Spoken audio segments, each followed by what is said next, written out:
Okay, so before I jump in, let me give you a little backstory. Several Black parents and I have been changing up the narrative throughout the school. And when you're dealing with whiteness, it boils down to, once again, who are the heroes, who are the saviors, who are the victims. So we had to change all of that up. I have a background in youth development, so I have a very particular lens when it comes time to the empowerment of Black and brown children. So when you get all of this, we need to save you, the vibe of just saving, you're victimizing people. So we changed all of that up. We started putting our Black people in every walk of life, so brown and Black children and other children too can see a different narrative. And all of that savior stuff was disrupted because we changed the narrative throughout the school. So I just had to give you a little bit of the backstory before I jump in and explain what happened that particular day. So I was in the lobby putting up the boards with a few other Black parents. And let me tell you, I felt this particular parent coming. I felt her vibe before I saw her. She had that fake fucking smile face. And I was just like, you know what? I'm going to continue to do what it is that I'm doing out here. When she approached me, her issue was she wanted to make sure that we were going to take this stuff down so she can put her committee stuff up in a week or so. And I was like, we're changing the vibe in the school. We've been changing the vibe in the school. It's important. And then she was like, you're always talking about racism and all this other type of stuff. This has nothing to do with it. And I was like, well, actually, it does. I'm a person, I want to talk about how I felt about the situation, because already I was getting to the 5 things I do when I'm approached with whiteness. So although she was standing in front of me, I was no longer dealing with who she was. I was dealing with what it was that was in front of me. So I remained focused on what it was that I was doing, and I'm very aware of what it was she was trying to do. She's not going to get angry Black woman out of me because I'm familiar with this. She got heated, turning all shades of red, purple, and blue, but I stayed focused on what it was that I needed to do. And after she said what she needed to say, she stormed off, clogged away with the cloggity clogs, and I was like, whatever. And so the Black women I was in the lobby with were like, wow, you handled that well. And I'm just like, I knew what it was that I was dealing with. And then to add insult to injury, there was a white staff member out there, and she was like, well, don't mind her. She didn't have her coffee.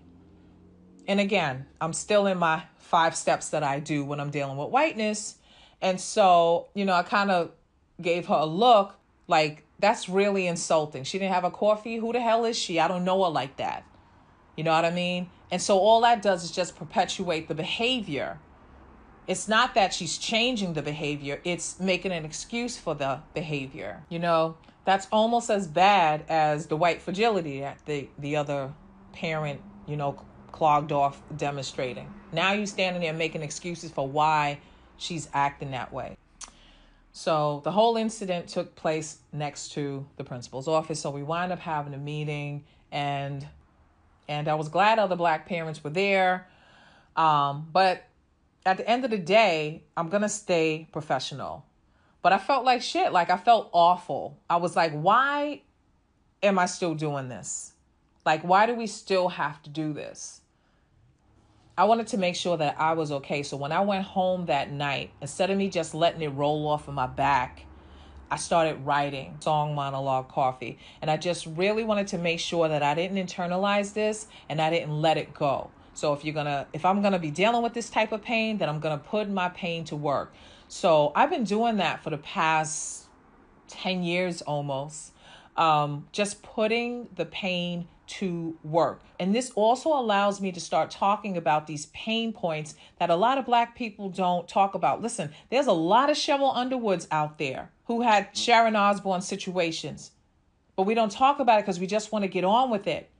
Shit, our mothers did it. Our mothers did it, and so on and so forth. We're just trying to get things done, but we need to stop and evaluate some of these things and the impact on our health and our well-being. Just teaching people how to process these pain points, to talk about them, because believe me, you feel less pain when you're actually talking about it and being open. It's like you're snitching on yourself. This is what it is. I'm open. I'm going to show you. Because when you're showing, you share. Give any other reason, cause this one's dried up, to then justify how she came at me. Entitlement at that, yeah. The excuses given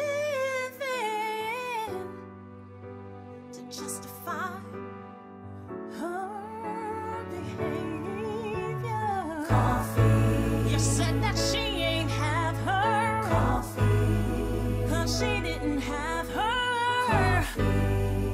But I maintain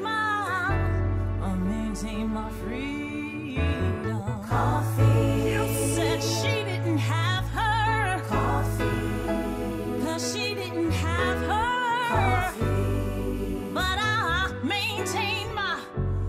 maintain my freedom. Damn it, roll, I let that shit roll right off my back. I deal with it every day. I got a lot of practice at it. In conclusion, although very, very useful, but it's too damn easy to be that angry, black woman. Coffee, you said she did not have her coffee. You said she didn't have her coffee. But I maintain my freedom. Coffee. You said she didn't have her coffee, cause she didn't have her coffee. But I maintain my freedom. Coffee. You said she didn't have her coffee, cause she didn't have her coffee. But I maintain my